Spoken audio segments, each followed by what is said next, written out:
नमस्कार साथियों, आपका स्वागत है जय बजरंग इंस्टीट्यूट पर। जैसा कि हम मध्य प्रदेश की यूनिट 4 भूगोल करा रहे हैं और यहाँ पर आज स्टार्ट होने वाली हैं मध्य प्रदेश की नदियाँ।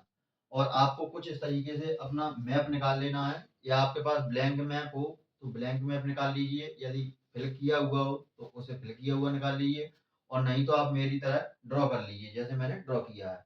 तो सबसे पहले हम बात करेंगे, हमने पठार कंप्लीट कर लिए। पठार के बाद हम बात कर रहे हैं पहले नदियां की, और उन नदियों की बात कर रहे हैं जो मालवा के पठार से निकलती हैं। ठीक है, तो सबसे पहले हम बात करेंगे आज माही नदी की। यहाँ पर लेकिन थोड़ा मैप को आप समझ लेना, पहले मैप को थोड़ा आपको समझा देता हूँ। तो यहाँ पर गुजरात से लेकर अरावली और हरियाणा और दिल्ली तक जो हमारी अरावली पर्वत श्रृंखला फैली हुई है, तो इस तरीके की मैंने यहाँ पर अरावली पर्वत श्रृंखला बना दी है आपके सामने। ठीक है, इधर राजस्थान है, इधर उत्तर प्रदेश है, इधर गुजरात है, इधर महाराष्ट्र है, और इधर आपका छत्तीसगढ़ है। चलिए चलते हैं माही नदी तंत्र की तरफ। तो क्या है, उद्गम इसका धार जिले की सरदारपुर तहसील के मिंडा गांव से होता है। कहां से होता है? धार जिले की सरदारपुर तहसील के मिंडा गांव से होता है। और यह धार, झाबुआ, रतलाम, राजस्थान, गुजरात और अरब सागर में जाकर खंबात की खाड़ी में गिरती है। तो कैसे गिरती है? देखिए, ये है हमारा धार। ठीक है, और धार में ये कहां से निकल रही है तुम्हारी? देखिए यहाँ पर धार जिले के, धार में कहा से? धार जिले की सरदारपुर तहसील से और मेंढा गांव से। और यहाँ पर मैंने आपको बताया था कि इस तरह की यहाँ पर एक विंध्याचल पर्वत श्रृंखला थी। आपको थोड़ा विंध्याचल पर्वत श्रृंखला और डाल देता हूँ इस मैप में, तो आपको और आसानी होगी समझने में। यहाँ से डालिए आप विंध्याचल पर्वत श्रृंखला। ये विंध्याचल पर्वत श्रृंखला आपकी गुजरात से जा रही है, तो यहाँ पर डालिए आप पहले विंध्याचल पर्वत श्रृंखला।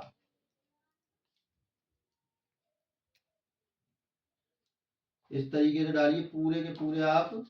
दक्षिण के जो जिले हैं मालवा के पठार के, वो पूरे जिले आप इस तरीके से ले लीजिए।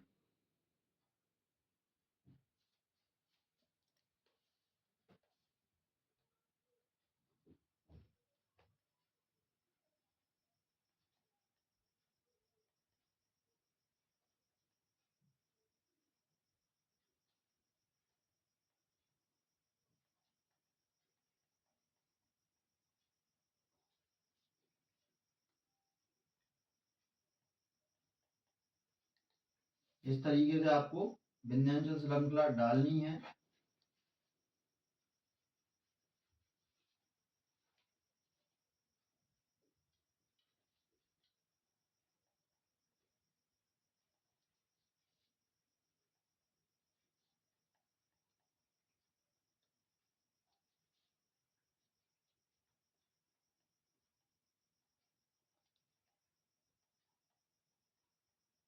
ठीक है, ये यहाँ पर हो जाती है अपनी कैमूर।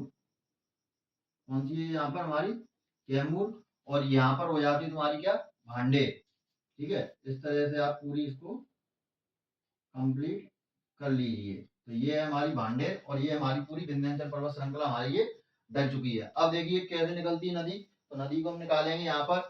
अगर आपने ये तरीका सीख लिया तो आप, मैं गारंटी से देता हूं, जिंदगी में कभी भी नदियां नहीं भूलोगे कि नदियां कौन सी नदी कहां से निकलती है। ठीक है, और रही मालवा के पठार की लोकेशन की, तो मालवा की पठार की थोड़ी लोकेशन मैं आपके सामने और बना देता हूं, तो इससे आपको ये बिल्कुल क्लियर हो जाएगा कि मालवा का पठार कौन सा है। तो यहाँ पर देखिए आप इस तरीके की, यहाँ से गुना का अपन लेते हैं उत्तरी भाग, और यहाँ से आपका सागर, और ये कुछ इस तरीके से ये लीजिए, ये हिस्सा हमारा हो गया मालवा के पठार का। ठीक है, ये हिस्सा अपना कौन सा हो गया? मालवा के पठार का ये हिस्सा हो गया। ये होता है आपका मालवा का पठार, और इसमें तुम्हारा थोड़ा शिवपुरी का ही भाग आ जाता है, तो यहाँ से ऐसे कर सकते हैं। ठीक है, तो इस तरीके का आपका मालवा का पठार हो जाता है। अब यहाँ से हम निकालने जा रहे हैं पहली नदी, और पहली नदी अपनी कौन सी निकलेगी? तो पहली नदी की हम बात कर लें, तो पहली नदी है हमारी कौन सी? माही नदी। और माही नदी कहाँ से निकलती है? तो धार जिले के सरदारपुर तहसील से, और कौन से? विंध्याचल पर्वत श्रृंखला से। विंध्याचल पर्वत श्रृंखला से धार जिले की सरदारपुर तहसील के मिंडा गांव से निकलती है। और सबसे पहले कहाँ जाती है? झाबुआ जाती है। झाबुआ के बाद रतलाम जाती है, और रतलाम के बाद कहाँ जाती है? राजस्थान। और राजस्थान के बाद कहाँ जाती है? गुजरात। और गुजरात के बाद ये कहाँ गिर जाती है? जाकर अरब सागर की खंबात की खाड़ी में। तो चलिए हम निकालते हैं इसको। यहाँ से हमारी ये नदी निकल रही है, और ये निकली, और इसके बाद ये कहाँ गई? हमारी देखिए पहले धार के बाद कहाँ जा रही है, झाबुआ, तो ये रहा हमारा बगल में झाबुआ। झाबुआ के बाद फिर कहाँ जा रही है, रतलाम, और फिर अपनी गई है रतलाम, और रतलाम के बाद फिर कहाँ जा रही है, राजस्थान, और ऊपर क्या है आपका, राजस्थान। तो राजस्थान में ये गई, राजस्थान में गई, और राजस्थान के बाद फिर कहाँ आ रही, गुजरात।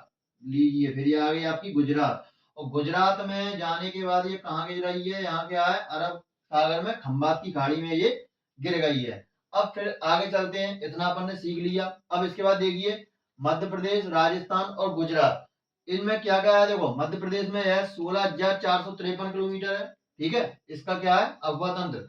और राजस्थान में कितना है, 11,694 है, और गुजरात में क्या है तुम्हारा 6,695 किलोमीटर है। और इसके क्षेत्रफल की बात करें तो इसका क्षेत्रफल कितना है, 34,800 वर्ग किलोमीटर इसका क्षेत्रफल है। लंबाई की बात करें तो इसकी लंबाई 583 किलोमीटर है। कहाँ पर है ये, अपनी मध्य प्रदेश में इसकी लंबाई कितनी है, 583 वर्ग किलोमीटर। और ये तुम्हारा क्या था, ये अफवाह क्षेत्र था, और ये तुम्हारा क्या है, अफवाह क्षेत्रफल है। क्षेत्रफल हमेशा वर्ग किलोमीटर में लिखा जाता है, ठीक है। इसके बाद इसके किनारे बसे हुए शहर, तो धार के पास से निकल रही, तो धार, एक तो धार हो ही गया, दूसरा जो कुच्ची शहर है वह इसके किनारे बसा हुआ है। माही कर्क रेखा को 2 बार काटने वाली विश्व की एकमात्र नदी है। जैसा कि आपको ज्ञात हो, कर्क रेखा मध्य प्रदेश के 14 जिलों से होकर गुजरती है। उस जिले की ट्रिक क्या है, रहुआ, रासा, भमरासी, दमजम, कटनी, उमरासा। तो जैसा कि मैं आपको ये करा चुका हूं, तो इन जिलों से जब निकलती है तो यहाँ पर क्या है, रतलाम से यहाँ से क्या निकल रही है, कर्क रेखा निकल रही है। तो कर्क रेखा को ये 2 बार काट रही है। कैसे काट रही है, एक बार तो ये गई ऊपर और फिर वापस आई, तो कर्क रेखा तो सीधी निकल गई है। तो क्या हो गया, ये कर्क रेखा को 2 बार काटने वाली विश्व की एकमात्र नदी है। अब सवाल आता है कि भूमध्य रेखा या विषुवत रेखा को 2 बार काटने वाली नदी कौन सी है, तो वो नदी है आपकी कांगो नदी। इसके बाद है मकर अक्षांश रेखा को 2 बार काटने वाली नदी कौन सी है, लिम्पोपो नदी है। और ये दोनों ही नदियां कहाँ की हैं, दोनों ही नदियां अफ्रीका महाद्वीप की हैं।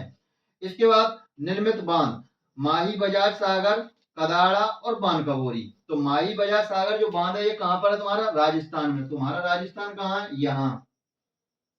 तो राजस्थान में हमने एक बांध बना दिया। कौन सा बांध बना दिया आपका, माही बजाज सागर। तो यहां पर अपन लिख देते हैं माही बजाज सागर बांध, माही बजाज सागर बांध। इसके बाद देखते हैं हम तुम्हारा दूसरा बांध कौन सा है, कदाड़ा और बानकबोरी। ये कहां पर है, दोनों गुजरात में। तो यहां पर ऐसे कीजिए आप,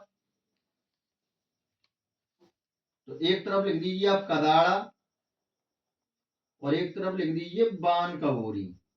तो ये दोनों बांध अपने कहाँ है, माही नदी पर। ये कहां पर है, गुजरात में है। इसके बाद चलते हैं आगे हम, फिर उपनाम। तो इसको आदिवासियों की गंगा भी कहते हैं। क्यों कहते हैं इसको आदिवासियों की गंगा, जैसे कि मैंने आपको जनजाति का लेक्चर लिया था, यदि आपने नहीं देखा हो तो देख लेना। तो इस साइड में अपनी जो मध्य प्रदेश के पश्चिमी भाग में जो सी की आकृति बनती है, तो इस साइड में अपनी क्या रहती है, भील जनजाति रहती है। और भील क्या होते हैं, आदिवासी। तो इनको क्या कहते हैं, आदिवासियों की गंगा। दूसरा, भागड़ की गंगा भी कहते हैं, कंठाल की गंगा भी कहते हैं, और दक्षिणी राजस्थान की स्वर्ण रेखा कहते हैं। दक्षिणी राजस्थान की स्वर्ण रेखा क्यों कहते हैं, क्योंकि ये है हमारा राजस्थान, और राजस्थान में ये बह रही है उत्तर की तरफ, वो दक्षिण की तरफ, और मध्य प्रदेश में बह रही है उत्तर की तरफ। तो जब ये राजस्थान में दक्षिण की ओर बहती हुई गुजरात में जाकर अरब सागर में खंबात की खाड़ी में गिरती है, तो इसको हम क्या कहते हैं, दक्षिणी राजस्थान की स्वर्ण रेखा कहते हैं। इसको पृथ्वी की पुत्री भी कहा जाता है और महती भी कहा जाता है। राजस्थान में माही नदी का प्रवाह छप्पन का मैदान बनाता है। तो अब यहाँ पर देख लीजिए, यहाँ पर क्या बना है तुम्हारा राजस्थान में, ये जो बना है आपका, इसको बोलते हैं हम छप्पन का मैदान। मतलब जिस मैदानी भाग से निकल रही है इसको क्या बोलते हैं अपन, छप्पन का मैदान इसको हम बोलते हैं। इसके बाद चलते हैं हम थोड़ा आगे, सहायक नदी इसकी कौन कौन सी है, सोम और जाखम। तो ये हमारा अरावली पर्वत श्रृंखला, क्या है, अरावली पर्वत श्रृंखला। और अरावली पर्वत श्रृंखला से एक नदी ये आई सोम, कौन सी आई, सोम। और दूसरी नदी फिर अरावली पर्वत श्रृंखला से और निकल कर आई, ये कौन सी आई तुम्हारी, जाखम। कौन सी नदी आ गई, जाखम। और जो इन नदियों का जो मेन पॉइंट है, यानी कि मिलन हो रहा है, इसको क्या कहते हैं हम, त्रिवेणी संगम कहते हैं। और इस त्रिवेणी संगम पर तुम्हारा क्या है, इस त्रिवेणी संगम पर आपका बेड़ेश्वर धाम स्थित है। कौन सा धाम स्थित है, बेड़ेश्वर। और बेड़ेश्वर धाम पर बेड़ेश्वर मेला लगता है। इसे आदिवासी कुंभ के नाम से भी जाना जाता है। अगर पूछा जाए कि मध्य प्रदेश में आदिवासियों का कुंभ कहाँ लगता है, तो क्या कहेंगे आप, बेड़ेश्वर धाम पर लगता है, जो कि सोम, जाखम और माही नदी के संगम पर बना हुआ त्रिवेणी संगम पर ये लगता है। और ये कहां पर लगता है तुम्हारा, राजस्थान में, ठीक है। तो यहाँ पर क्या है, ये त्रिवेणी संगम, इसको अपन लिखेंगे थोड़ा क्या लिखेंगे यहाँ पर, त्रिवेणी संगम। ये हो गया अपना त्रिवेणी संगम। ठीक है, अब इसके बाद देख लीजिए सहायक नदी कौन कौन सी है, सोम और जागम हो गई। इसके बाद तुम्हारी अनस, पनम, चाप, मोरेन और ईरा, ये इसकी अन्य छोटी सहायक नदी है। तो क्या है, माही, सोम, जाखम नदी राजस्थान के डूंगरपुर में बांसवाड़ा में। तो ठीक है, कहां पर है, डूंगरपुर बांसवाड़ा में क्या बना रही है, त्रिवेणी संगम बना रही है। ठीक है, तो ये हो गई हमारी माही नदी से संबंधित पूरी जानकारी। ठीक है, और माही नदी मैंने आपको निकालकर मैप में बता दी, कुछ इस तरीके से ही आपको निकालना है।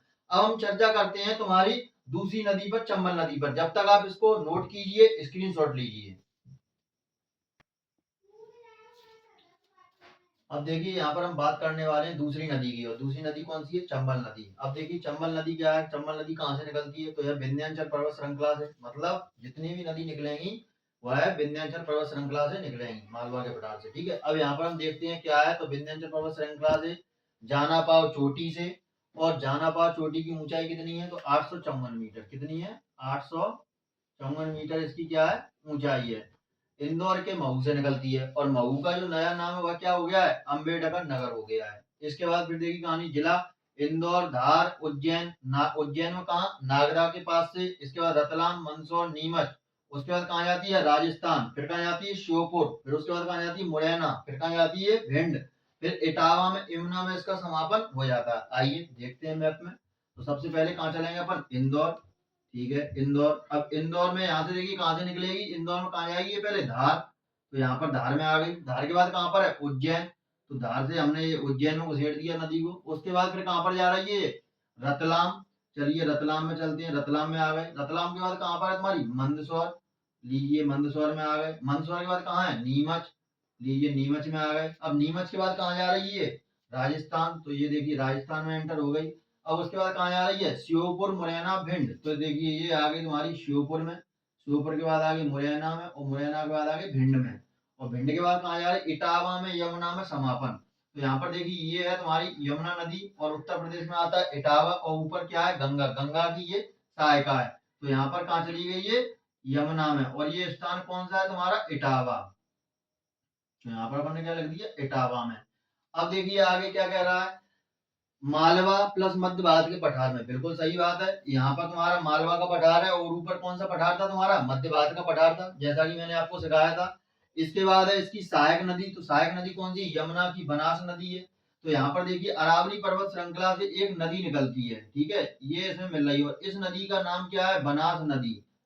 क्या नाम है इसका, बनास नदी इसका नाम है। और बनास नदी एकमात्र ऐसी नदी है जो मध्य प्रदेश में प्रवेश न करके राजस्थान में ही, तुम्हारी चंबल में ये मिल जाती है। इसके बाद इसकी लंबाई की अगर हम बात करें, तो चंबल नदी की लंबाई 965 किलोमीटर है, जो कि मध्य प्रदेश की दूसरी सबसे बड़ी नदी है। और मध्य प्रदेश की पहली सबसे बड़ी नदी कौन है, नर्मदा नदी। इसके बाद बात कर लेते हैं इस पर निर्मित बांध की और सीमा की। तो मध्य प्रदेश और राजस्थान की सीमा का निर्धारण करती है। अब गौर से अगर आप देखोगे मैप में, तो यहाँ पर है तुम्हारा राजस्थान, और यहाँ पर नीचे क्या है, मध्य प्रदेश। और इधर से अगर देखोगे तो क्या है, ये सीमा बना रही है, एक तरह की सीमा रेखा, यानी कि बॉर्डर लाइन इसने बना दी है। और उत्तर प्रदेश की अगर हम बात करें, वो मध्य प्रदेश में बात करें, तो मध्य प्रदेश में उत्तर की ओर सीमा बनाती है, क्योंकि सारी नदियां क्या निकल रही है, उत्तर की तरफ जा रही है। इसके बाद निर्मित बांध की अगर हम बात कर लें, तो गांधी सागर बांध कहाँ पर है तुम्हारा, मंदसौर में। मंदसौर में कौन सा बांध है, गांधी सागर बांध है। और इस पर यह मध्य प्रदेश की पहली जल विद्युत परियोजना है, और इसका कार्य 1953 में शुरू हुआ था। 1960 में यह पूरा बन गया था, और पहली जल विद्युत परियोजना है। इसके बाद राणा प्रताप सागर बांध। राणा प्रताप सागर बांध कहाँ है, तो ये है तुम्हारा चित्तौड़गढ़ में। कहाँ पर है, चित्तौड़गढ़। चित्तौड़गढ़ तुम्हारा कहाँ पड़ता है, राजस्थान में। यहाँ पर ऐसे बना दीजिए, ठीक है, इससे आपको ध्यान रहेगा। और यहाँ पर लिख सकते हैं आप चित्तौड़गढ़ बांध। इसके बाद फिर तुम्हारा आगे चलिए, जवाहर सागर बांध कोटा। और कोटा कहाँ है तुम्हारा, राजस्थान में। तो एक यहाँ पर और बना दीजिए, ये लीजिए, ठीक। इसके बाद फिर हम बात कर लेते हैं क्या है, इसके किनारे बसे हुए शहर। तो इसके किनारे कौन कौन से शहर बसे हैं, एक तो आपका महू है, दूसरा रतलाम है, इंदौर है, श्योपुर है, और कोटा है, और चित्तौड़गढ़ है। बिल्कुल सही बात है, इसके किनारे बसा हुआ है। इसके बाद कूनो राष्ट्रीय उद्यान में प्रवाहित होती है।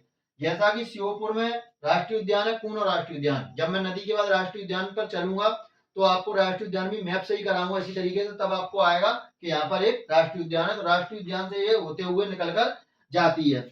इसके बाद हम बात कर लें जलप्रपात की, तो यहाँ पर चूलिया जलप्रपात कोटा भैंसुरगढ़ के समीप है। तो यहाँ पर आप देखेंगे कोटा में ही एक छोटा सा जलप्रपात और बनाती है, और वो कौन सा जलप्रपात है तुम्हारा? चूलिया जलप्रपात। कौन सा जलप्रपात है?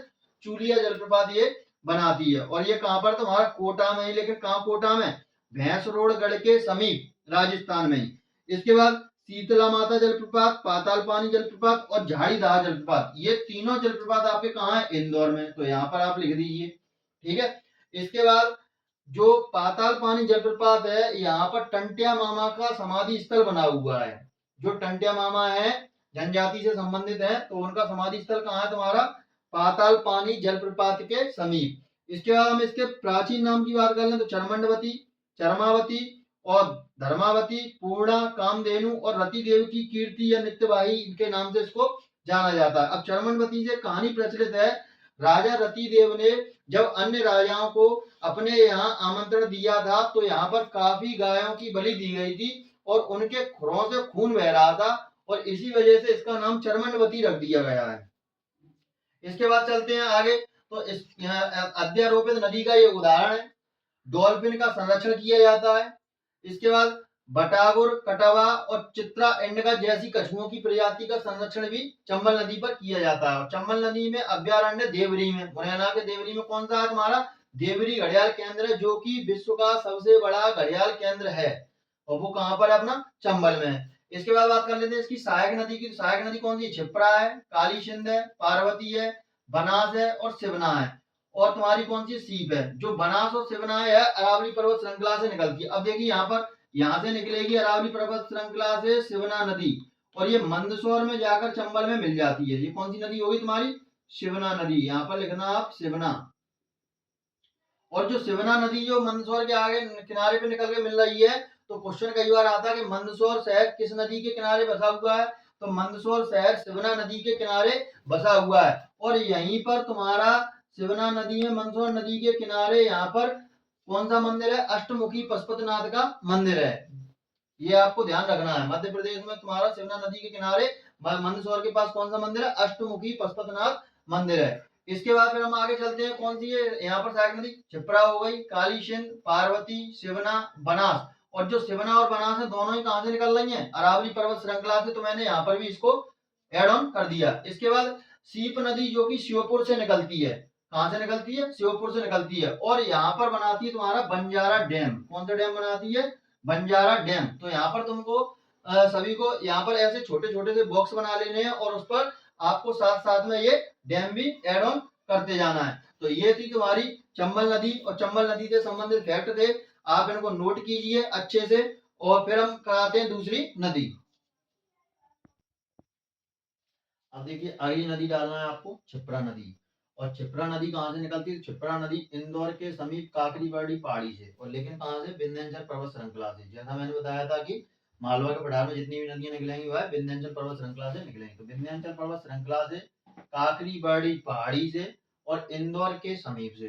ठीक है। अब जिले कौन कौन से? इंदौर, देवास, उज्जैन, रतलाम, इंदौर, वो मंदसौर और चंबल में जाकर ये मिल जाती है। आइए निकालते हैं। मैंने तो सबसे पहले कहाँ चलना है अपन? इंदौर।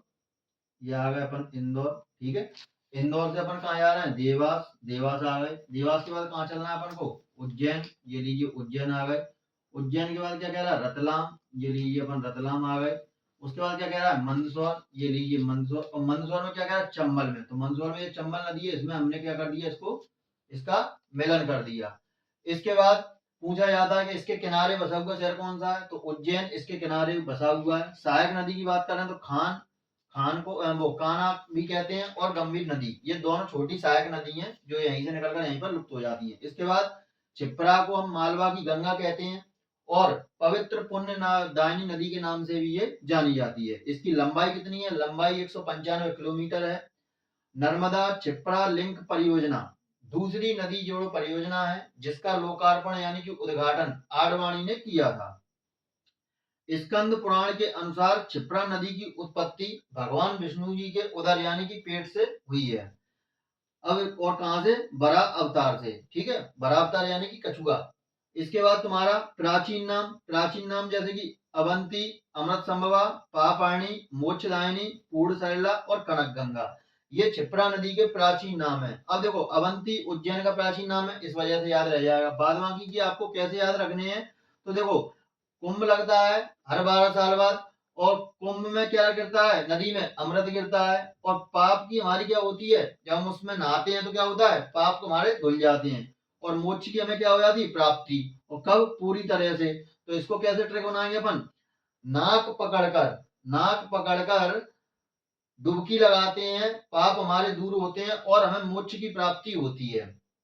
ठीक है, कैसे, तो नाक से क्या हो जाए, कनक गंगा, और पकड़ यानी पूरी तरह से पूर्ण सलिला, और मोक्ष की प्राप्ति मोक्षदायिनी, पाप धुलते हैं पाप हारिणी।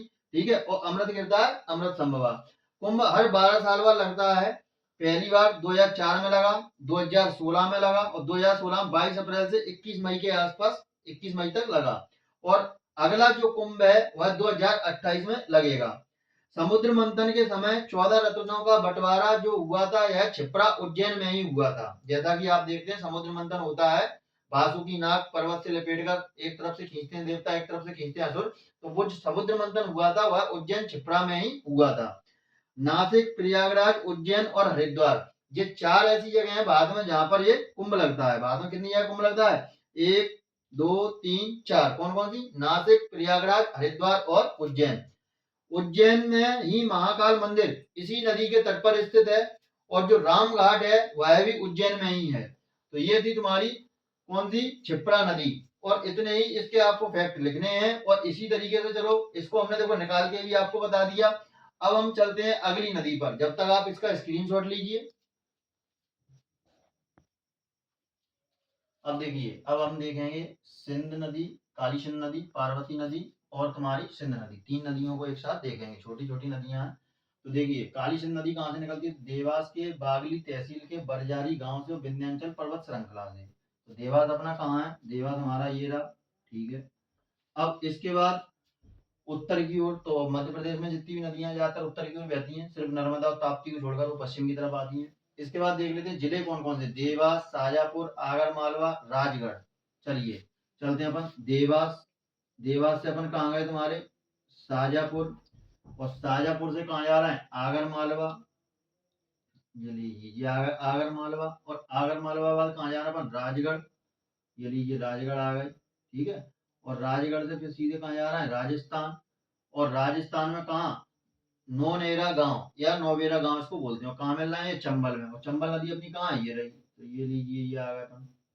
तो ये अपनी कौन सी नदी हो गई, अपनी काली सिंध नदी हो गई। ठीक है, इसके बाद सोनकच्छ और देवास इसके किनारे बसे हुए हैं, और सारंगपुर जो है राजगढ़ में एक गांव है, वो भी इसके किनारे बसा हुआ है। इसके बाद चलते हैं पार्वती नदी पर। पार्वती नदी कहाँ से निकल रही है, सीहोर जिले से निकल रही है। सीहोर हमारा कहाँ है, ये रहा। ठीक है, और कहाँ से निकल रही है, आष्टा तहसील से। कहाँ से निकल रही है तुम्हारी ये, आष्टा तहसील से निकल रही है। अब देखिए इसके जिले देखिए, सीहोर, शाजापुर, राजगढ़। चलिए देखिए, सीहोर, शाजापुर, शाजापुर के बाद राजगढ़, और राजगढ़ के बाद कहाँ जा रही, गुना। गुना देख लीजिए ये आ गए अपन गुना में। गुना के बाद जा रही कहाँ, श्योपुर, और श्योपुर में बहते हुए चंबल में।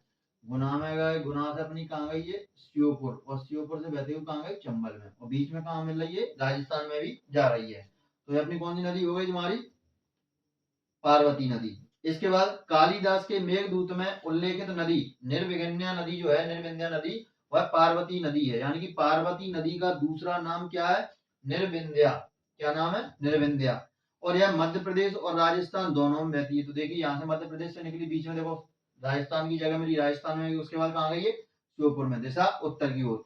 इसके बाद बात करते हैं हम अगली नदी की, सिंध नदी की। सिंध नदी कहाँ से निकलती है, तो विदिशा जिले की लटेरी तहसील, और लटेरी तहसील कहाँ है, सिरोंज तहसील के पास। और ये सिरोंज तहसील कौन सी है, वही कोटा जिले की सिरोंज तहसील जो विदिशा में हमने शामिल की थी, मध्य प्रदेश का ये गठन हुआ था तब। इसके बाद जिले कौन कौन से हैं, विदिशा, अशोकनगर और गुना। अशोकनगर और गुना के बीच ये सीमा रेखा बनाती है, निकल कहाँ से रही है, विदिशा जिले से। तो देखिए विदिशा अपना कहाँ है, ये रहा। और देखिए ये है गुना, ये है अशोकनगर, और बीच में ये देखिए सीमा रेखा बनाती हुई जाएगी। दूसरे मार्कर से बताते हैं तो आपको दिक्कत नहीं होगी। तो यहाँ से देखिए विदिशा से यहाँ से ये गई, गुना अशोकनगर के बीच सीमा रेखा बनाई। इसके बाद कहाँ पहुंच गई है, देखिए विदिशा, अशोकनगर, गुना सीमा रेखा हो, शिवपुरी, ग्वालियर, दतिया। अब देखिए ये कहाँ जा रही है, शिवपुरी, शिवपुरी बाद जा रही ग्वालियर, और ग्वालियर के बाद दतिया, और दतिया के बाद कहाँ जा रही है तुम्हारी, शिवपुरी, ग्वालियर, दतिया, और फिर इटावा, और इटावा में कहाँ मिल रही है ये, यमुना में। कहाँ मिल रही है, यमुना में। ये लीजिए ये आ गई, और इटावा अपना ये है। तो ये अपनी कौन सी नदी हो गई, सिंध नदी। अब सिंध नदी में बांध देख लीजिए कौन कौन से हैं। तो देखो, मणिखेड़ा डैम, मोहिनी सागर बांध, ठीक है। ये दोनों बांध कहाँ बनना है तुम्हारे, शिवपुरी में बनना है। तो शिवपुरी में अपन बांध बनाने के लिए क्या करेंगे, छोटे छोटे से बॉक्स लगाते हैं। तो यहाँ पर अपन ने छोटे छोटे से ये बॉक्स बना दिए। और जो मणिखेड़ा डैम है इसको अटल सागर बांध के नाम से भी जाना जाता है। अब इसकी जो सहायक नदी है वह क्वारी, पाहुज, माहुर, महुवर, चौपन, ये छोटी छोटी सहायक नदी है जो शिवपुरी पठारी से ही निकलती हैं और इसमें ही यहाँ पर मिल जाती हैं। तो ये हमारी कौन सी नदी हो गई, काली सिंध हो गई, पार्वती हो गई और सिंध हो गई। अब हम चर्चा करेंगे बेतवा नदी पर, जिसके लिए आप इसको थोड़ा नोट कीजिए। अब देखिए, अब देखना हमको बेतवा नदी। बेतवा नदी को बेत्रावती भी कहते हैं, और उद्गम की बात करें तो विंध्याचल पर्वत श्रृंखला से और रायसेन के कुमरा गांव से, ठीक है। जिले कौन से हैं, रायसेन, विदिशा, अशोकनगर, और फिर उसके बाद उत्तर प्रदेश जाती है, और फिर जाती है निवाड़ी, और निवाड़ी के बाद फिर तुम्हारी कहाँ जा रही है, यमुना में, और यमुना में कहाँ मिल रही है, इटावा में, हमीरपुर जिले में। चलिए निकालते हैं इसको। तो सबसे पहले कहाँ चलते हैं अपन, रायसेन, और रायसेन में कहाँ से, कुमारा गांव, विंध्याचल पर्वत श्रृंखला। इसके बाद कहाँ जा रही है, विदिशा, अशोकनगर। तो रायसेन से अपन कहाँ गए, विदिशा, और विदिशा से फिर कहाँ गए, अशोकनगर, और फिर इसके बाद कहाँ जा रही है, उत्तर प्रदेश। तो अशोकनगर से उत्तर प्रदेश के लिए कूद गए अपन। और फिर उसके बाद कहाँ जा रही है, निवाड़ी, ये लीजिए निवाड़ी में आ गए। और निवाड़ी में जाने के बाद कहाँ जा रही है, यमुना में, हमीरपुर में, ये लीजिए ये आ गए। और ये कहाँ है तुम्हारा, ये क्या है, हमीरपुर। क्या है ये, हमीरपुर, हमीरपुर। अब इसके बाद फिर देख लेते हैं क्या है, मध्य प्रदेश और उत्तर प्रदेश दोनों में बह रही है, बिल्कुल सही बात है। इधर मध्य प्रदेश, बीच में उत्तर प्रदेश। इसके बाद भालकुंड जलप्रपात बीना नदी पर बनता है। देखो भालकुंड जलप्रपात बीना नदी पर बनना है। कहाँ पर बनना है, देखो भालकुंड जलप्रपात बीना नदी पर। और बीना नदी तुम्हारी कहाँ से निकल रही है, तुम्हारी सागर से निकल रही है। कहाँ से निकल रही है, सागर से निकलती है। तो सागर नदी से यहाँ पर ये आ गई, और ये बेतवा में मिल रही है। और यहाँ पर कौन सा जलप्रपात बनना है, भालकुंड जलप्रपात बनना है। कौन सा जलप्रपात बनना है, भालकुंड जलप्रपात बनना है, राहतगढ़ कस्बा में, ठीक है। इसके बाद तुम्हारा सहायक नदी कौन कौन सी है, तो जामनी है। और जामनी नदी सहायक जो है वह है कहाँ से निकल रही है, तुम्हारी सागर से ही। और सागर से नदी निकल रही है तुम्हारी जामनी, और इसका समापन कहाँ हो रहा है, ओरछा में। तो यानी कि ये इसका प्रभाव कैसा रहेगा तुम्हारा, इसका प्रभाव रहेगा, ये जाएगी तुम्हारी ऐसे, ठीक है। ओरछा कहाँ आता है तुम्हारा, टीकमगढ़ में। इसके बाद धसान, और धसान जसरत टोरिया पहाड़ी बेगमगंज रायसेन से निकलती है। कहाँ से निकलती है, मतलब दूसरी जो नदी है वह रायसेन से ही निकल रही है, जो इसकी सहायक नदी है, और रायसेन में ही इसमें मिल रही है। और रायसेन का प्राचीन नाम क्या है, धसान। इसके बाद इस पर जो बांध बनते हैं वह दो बांध हैं। एक है तुम्हारा राजघाट बांध, जिसको रानी लक्ष्मीबाई बांध भी कहते हैं। यह तुम्हारा अशोकनगर और मध्य प्रदेश की सीमा, यानी कि ये है अशोकनगर और ये मध्य प्रदेश की सीमा, और यहाँ पर क्या है तुम्हारा उत्तर प्रदेश। तो इस सीमा पर तुम्हारा बनना है, उत्तर प्रदेश और मध्य प्रदेश की सीमा पर कौन सा बांध बनना है तुम्हारा, राजघाट बांध। इसको हम अन्य नाम से रानी लक्ष्मीबाई नाम से भी जानते हैं। इसके बाद जो तुम्हारा दूसरा बांध है माता टीला बांध, यह यूपी में ललितपुर में बनता है। और यूपी में ये कौन सी जगह बनता है तुम्हारा, ललितपुर में। तो यहाँ पर लिख लीजिए ललितपुर, ठीक। और ये तुम्हारा सीमा पर बनी गया, मध्य प्रदेश की सीमा पर। इसके बाद तुम्हारा आगे देखते हैं किनारे बसे शहर। इसके कौन कौन से किनारे शहर बसे, तो एक तो विदिशा शहर बसा है, ठीक है। दूसरा भोजपुर बसा है, भोजपुर तो रायसेन में है ही। और रायसेन भोजपुर में तुम्हारा क्या, विश्व का सबसे बड़ा विशाल शिवलिंग, मतलब सबसे वजनी और सबसे बड़ा विशाल शिवलिंग यदि हमारा मौजूद है तो कहाँ पर मौजूद है, भोजपुर में। भोजपुर कहाँ है, रायसेन में। इसके बाद चंदेरी, चंदेरी जैसे कि अशोकनगर में, इसकी साड़ियां प्रसिद्ध हैं, जिसको जीआई टैग मिल चुका है। इसके बाद यहाँ पर भोजपुर में ही तुम्हारा हुसंग शाह ने साइक्लोपियन बांध बनवाया था राजा भोज के लिए, यानी कि राजा भोज के समय में ये बना हुआ है। और जिस समय ये हुसंग शाह ने बनवाया था उस समय राजा कौन था, राजा भोज था। कौन सा बांध बना, साइक्लोपियन बांध बना।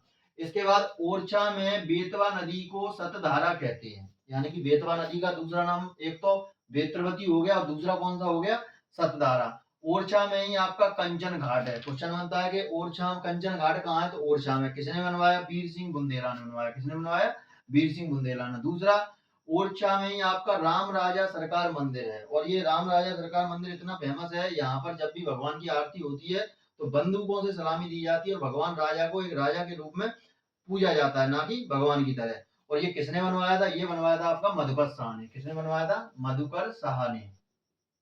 मधुकर शाह ने। तो ये हो गई हमारी मालवा की नदियां। अब हम चर्चा करेंगे अगली नदियों पर, इसको आप नोट कीजिए। हाँ, इससे पहले एक चीज और देख लीजिए, इसकी लंबाई। लंबाई इसकी 480 किलोमीटर और 590 किलोमीटर, दो ऑप्शन मिलते हैं।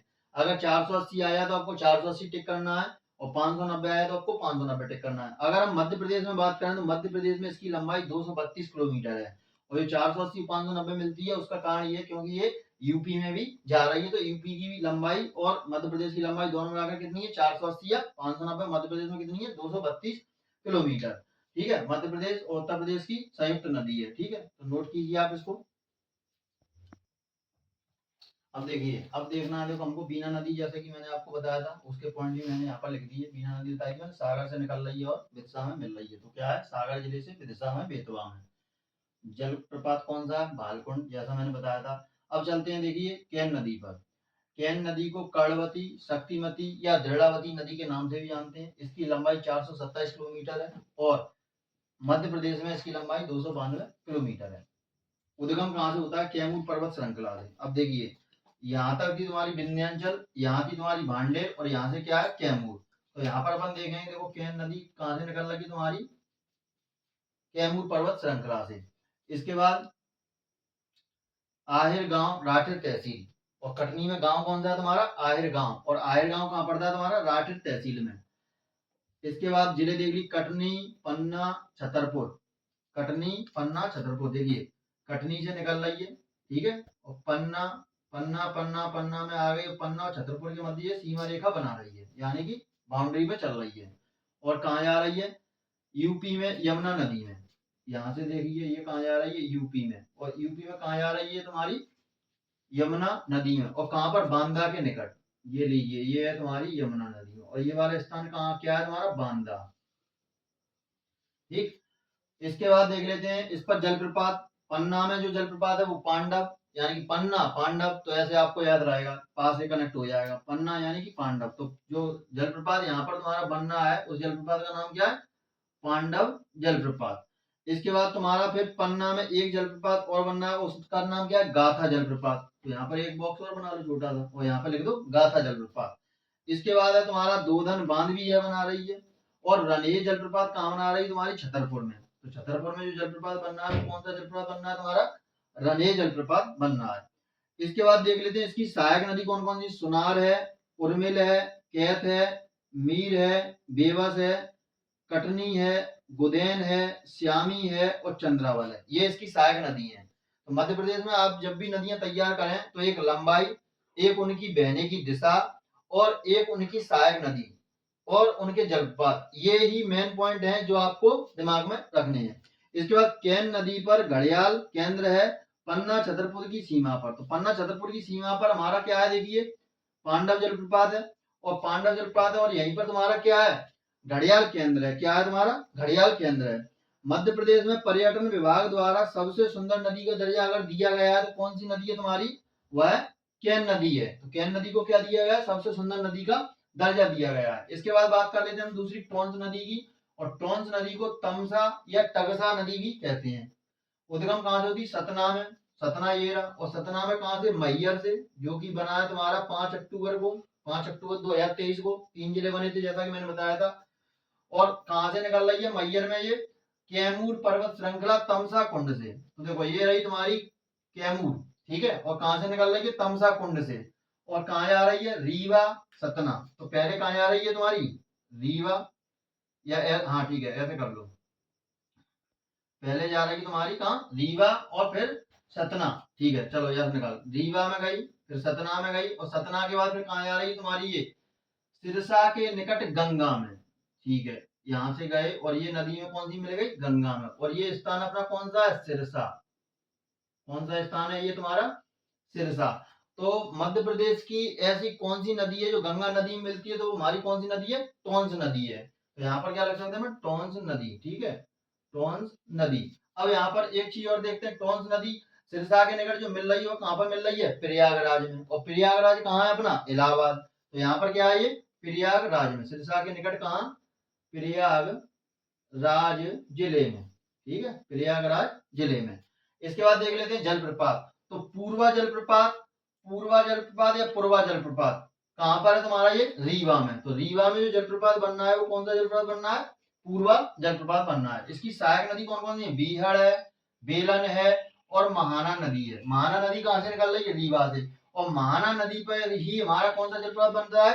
केवटी जलप्रपात बनता है। तो ये हमने नदी इसकी यहाँ पर देख ली, इसको आप नोट कीजिए, फिर आगे हम चर्चा करते हैं। एक चीज और यहाँ पर अपन देखते हैं, जैसे कि यहाँ पर आपने देखा होगा रीवा, पन्ना, सतना, तो ये कौन से? रीवा पन्ना के पठार की नदियां हो गई। और एक चीज और, जो बेतवा नदी थी उसको बुंदेलखंड की जीवन रेखा भी अपन कहते हैं। तो यहाँ से कौन सा हो गया तुम्हारा ये? जैसे यहाँ पर देखिए, यहाँ पर सागर से नदी निकल रही है, तो ये नदी किसमें मानी जाएगी तुम्हारी? बुंदेलखंड में। बुंदेलखंड का पठार मैंने आपको बताया था कैसी होती इसकी आकृति। और ये कौन सा हो गया तुम्हारा? रीवा सतना में, यानी कि रीवा पन्ना वाले पठार में। चलिए अब आप इसको नोट कीजिए। चलिए अब देखते हैं हम बीहड़ नदी के बारे में। और बीहड़ नदी कहाँ से निकलती है? सतना की अमरपाटन तहसील से निकलती है। सतना हमारा कहाँ है? यहाँ। और सतना भी कहाँ से निकल रही है? अमरपाटन तहसील से। और जिले कौन से? सतना, रीवा। सतना से कहाँ जा रही है? रीवा। और रीवा में जाकर कहाँ मिल रही है? टोंस में। ठीक है, रीवा में जाकर कहाँ मिल रही है? टोंस में। इसके बाद जलप्रपात कौन सा बनना है? चचाई। और चचाई जलप्रपात कहाँ बनना है? रीवा में। तो रीवा में यहाँ पर इस पर जलप्रपात कौन सा बनना है? चचाई जलप्रपात। चचाई में बॉक्स लगा दिया अपन ने, ठीक है। और इसकी ऊंचाई कितनी है? 130 मीटर, 130 मीटर, ठीक है। इसके बाद मध्य प्रदेश का सबसे ऊंचा बांध कौन सा है? बहुटी जलप्रपात। इसकी ऊंचाई कितनी है? 198 मीटर इसकी ऊंचाई है। फीट में बात करें तो 650 फीट इसकी ऊंचाई है। यह कहाँ पर बनना है तुम्हारा? सेलर नदी पर बनना है। और सेलर नदी कहाँ है तुम्हारी? मऊगंज घाटी। मऊगंज घाटी यानी कि रीवा के मऊगंज। रीवा में यहाँ पे क्या है तुम्हारा? मऊगंज। रीवा से मऊगंज। और मऊगंज की क्या है? मऊगंज घाटी में। और बीहड़ नदी में चचाई के पास। और नदी कौन सी तुम्हारी? बीहड़। और बीहड़ नदी कौन कहाँ पर निकल रही है? सतना की अमरपाटन एजेंसी से। सतना, रीवा, टोंस में। तो रीवा में यहाँ पर आ रही, तो यहाँ से मतलब किसके पास? इसके पास। तो ऐसे कुछ इसकी स्थिति बन जाएगी। तो कहाँ है? मऊगंज घाटी में, बीहड़ में, चचाई जलप्रपात के पास, ठीक है। इसके बाद है अगली नदी सोन नदी। सोन नदी देखो, सोन और टोंस दो ही ऐसी नदी हैं जो गंगा में मध्य प्रदेश में मिल रही है। मध्य प्रदेश की दो नदियां कौन सी गंगा में मिल रही है? सोन और टोंस।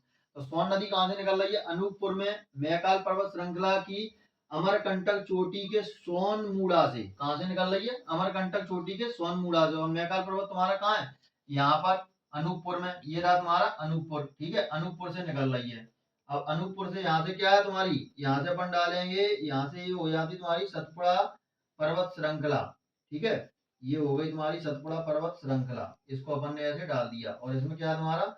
ऐसे ऐसे अपन डाल देंगे तो ये तुम्हारी क्या होगी? सतपुड़ा पर्वत श्रृंखला, ठीक है। इसमें बीच में आप छोटी टाइप की बना देंगे। और यहाँ पर लास्ट में तुम्हारा क्या है? यहाँ पर मैकाल पर्वत। अब यहाँ पे क्या हो रहा है? अमरकंटक चोटी के सोनमुड़ा से। ये स्थान आपको विशेष ध्यान रखना है, कहाँ से? सोनमुड़ा से। फिर कहाँ जा रही तुम्हारी? जिले कौन कौन से? अनूपपुर, शहडोल, उमरिया। देखिए यहाँ से अनूपपुर से अपन चले, अनूपपुर से चले शहडोल, शहडोल से चले उमरिया, ठीक है। और फिर उसके बाद सीधी सिंगरौली, ठीक है। फिर आएंगे तुम्हारे सीधी, यहाँ से ऐसे लीजिए इसको, इसको ऐसे लेना है। शहडोल, अनूपपुर से जाना उमरिया, उमरिया से आना है आपको शहडोल, और फिर शहडोल से आना है आपको सीधी। और सीधी से फिर कहाँ जाना है आपको? सिंगरौली। सीधी से हम गए कहाँ पर? सिंगरौली। और सिंगरौली से फिर कहाँ पर? सिंगरौली से जाने के बाद फिर कहाँ जा रही? फिर उत्तर प्रदेश में। उत्तर प्रदेश के बाद झारखंड, झारखंड के बाद बिहार। तो यहाँ पर अपन के पहले कहाँ आएंगे? उत्तर प्रदेश, ठीक है। उत्तर प्रदेश के बाद कहाँ जा रहा है? झारखंड। और झारखंड के बाद बिहार में ये मिल रही है, यहाँ पर कहाँ? बिहार में।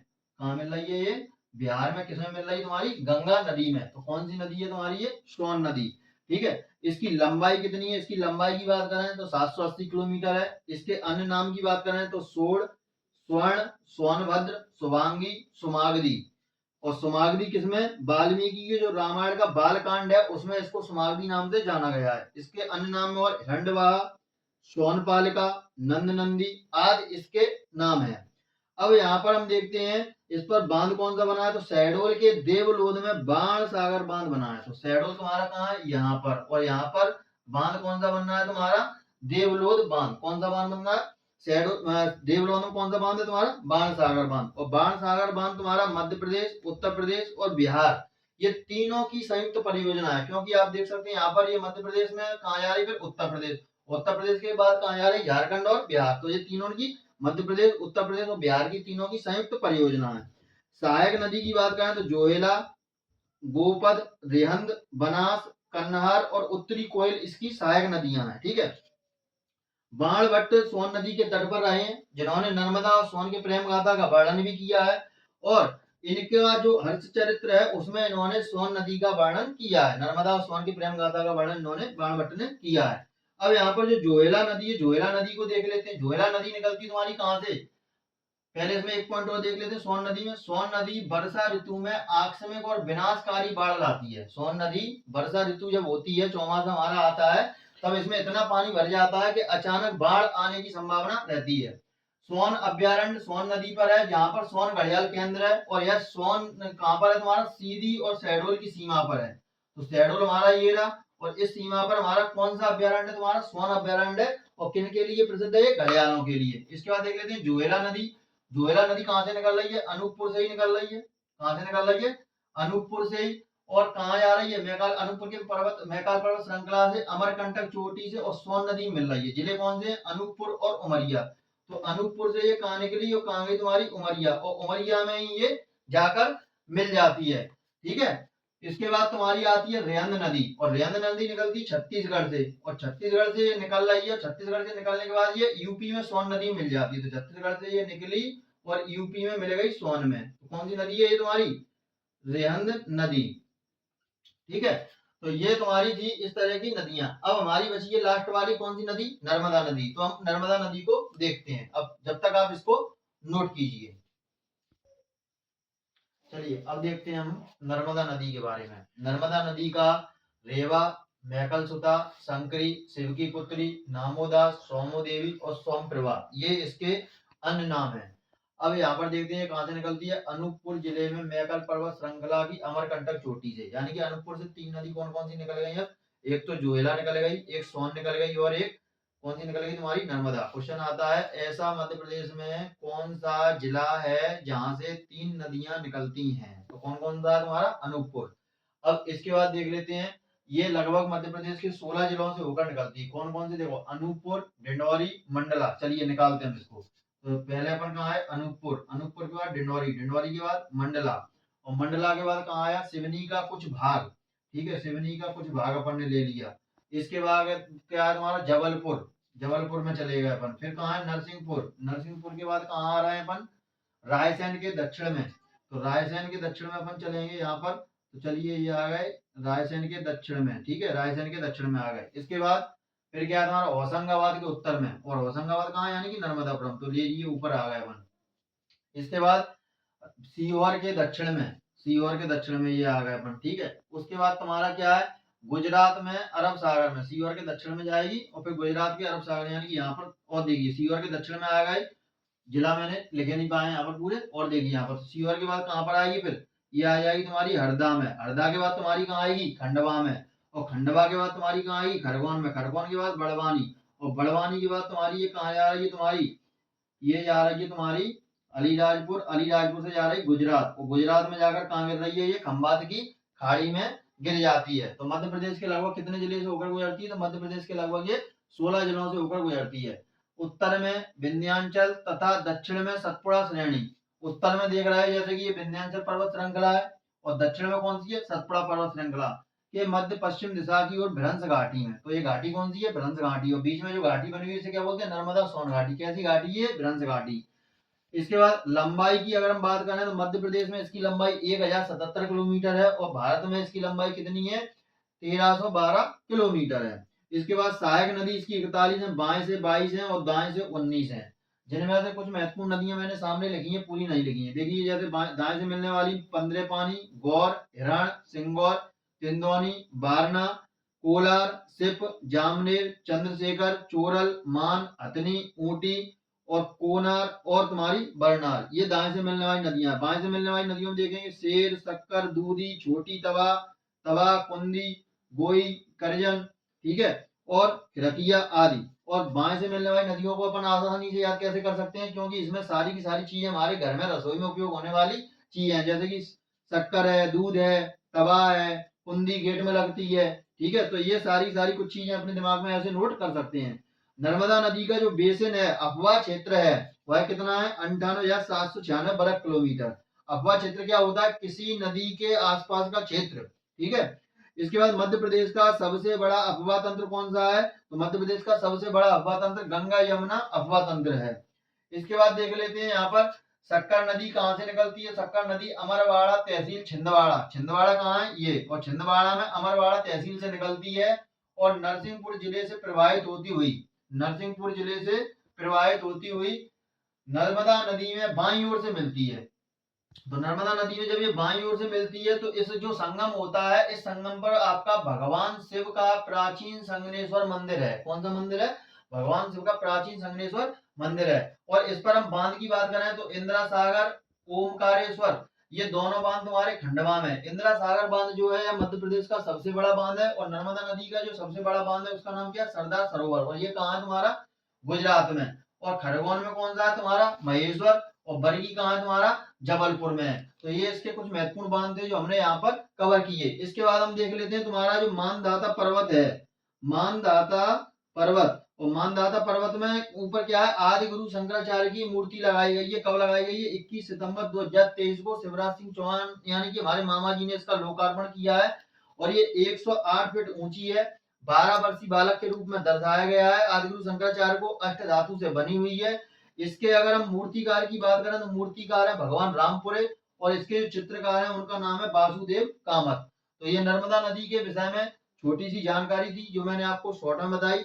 इसके बाद हम देखते हैं क्या कि इसकी जो परियोजना है, तो परियोजनाओं का मैं एक सेपरेट वीडियो अलग से बनाऊंगा जिसमें सारी जो परियोजना आपकी छूट गई उनको मैं बताऊंगा। अब हम चलते हैं अगली नदी की तरफ, जब तक आप इसको नोट कीजिए। चलिए अब देखते हैं हम तवा नदी। तवा नदी कहाँ पर है तुम्हारी? तो तवा नदी का उद्गम महादेव हिल्स से होता है। महादेव हिल्स कहाँ है तुम्हारी? नर्मदापुरम में है। कहाँ है? नर्मदापुरम में है। तवा नदी और नर्मदा नदी का जो संगम है, यहाँ से तवा नदी निकल रही है और यहाँ पर मिल रही है। ये जो संगम है, इस संगम को हम क्या कहते हैं? बांद्रा भान कहते हैं। सहायक नदी कौन कौन सी तवा की? तो तवा की देनवा है, सुखतवा है और मालिनी है। याद कैसे करेंगे? मालिनी तवा पर रोटी सेक कर देती है, ट्रिक लगा लोगे ये याद हो जाएगी। नर्मदा की यह सबसे बड़ी सहायक नदी है। पचमढ़ी इसके किनारे बसा हुआ है। अगले चलते हैं हम तवा ताप्ती नदी पर। ताप्ती नदी कहाँ से निकलती है? तो उद्गम इसका बैतूल जिले के मुल्ताई से होता है। ठीक है, बैतूल के मुल्ताई जिले से इसका उद्गम होता है। समापन कहाँ होता है? अरब सागर की खाड़ी में। तो नर्मदा और ताप्ती दो ऐसी नदियां हैं जो मध्य प्रदेश में पश्चिम की ओर बहती हैं। बाद बाकी सारी नदियां उत्तर की ओर बहती हैं।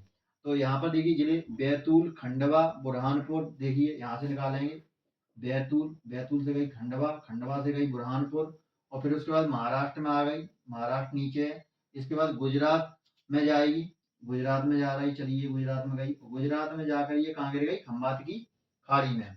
ठीक है, और कहाँ निकल रही है? सूरत के निकट। ठीक है, सूरत के निकट खंबात की खाड़ी में ये गिर रही है।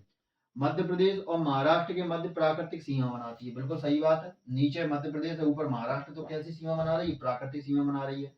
एस्चुरी का निर्माण करती है। जो नदियां पश्चिम की ओर करती हैं वो एस्चुरी का निर्माण करती हैं, यानी कि नर्मदा और ताप्ती दोनों ही क्या करती हैं? एस्चुरी का निर्माण। मध्य प्रदेश में दक्षिण की सीमा, बिल्कुल सही बात है, मध्य प्रदेश में दक्षिण में यानी कि दक्षिण साइड में दक्षिण की सीमा बना रही है। लंबाई इसकी 724 किलोमीटर है। ताप्ती नदी के उद्गम पर 7 कुंड बने हुए हैं। एक है आपका सूर्य कुंड, ताप्ती कुंड, धर्म कुंड, पाप कुंड, नारद कुंड, शनि कुंड और नागा बाबा कुंड।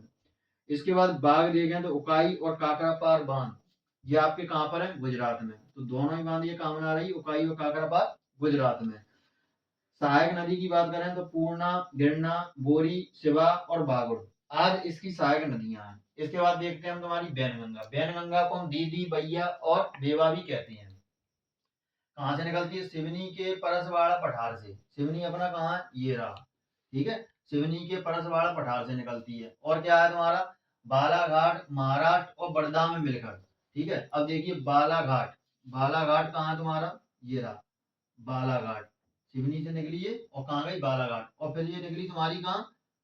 महाराष्ट्र में। और इधर तुम्हारी बैतूल के बर्धन शिखर से, बैतूल के बर्धन शिखर से नदी निकलती है। कौन सी? बरदा। और उस ये बरदा में नदी में तुम्हारा क्या होता है? इसका संगम होता है। और संगम होता है तो संगम क्या कहलाता है तुम्हारा? इसलिए मैंने यहाँ पर ये बनाया, दिखाई नहीं देगा। संगम क्या कहलाता है इसका?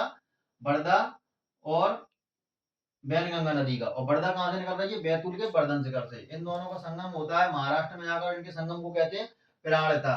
फिर आगे जाकर ये पिराड़ता नाम से ये नदी मतलब बहती हुई निकलती है और गोदावरी में ये मिल जाती है। गोदावरी नदी हमारी कहाँ निकलती है? बंगाल की खाड़ी में निकलती है। इसकी हम अगर देखें तो यहाँ पर एक बांध बनता है, भीमगढ़ बांध। भीमगढ़ संजय सरोवर बांध पहला एशिया का ऐसा बांध है जो मिट्टी का बना हुआ है। किसका बना हुआ है? मिट्टी का।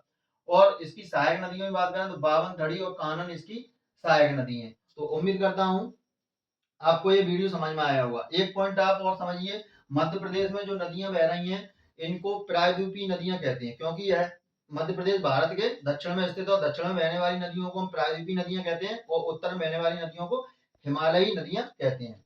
मध्य प्रदेश में नदियों को मायका कहा जाता है। लगभग इसमें 215 नदी निकलती है छोटी बड़ी, तो मध्य प्रदेश को क्या कहा जाता है? नदियों का मायका। तो यदि आपको ये वीडियो पसंद आता है तो लाइक कीजिए, शेयर कीजिए। मिलते हैं हम अगले वीडियो में आपको राष्ट्रीय उद्यान के साथ। तब तक के लिए जय हिंद, जय भारत।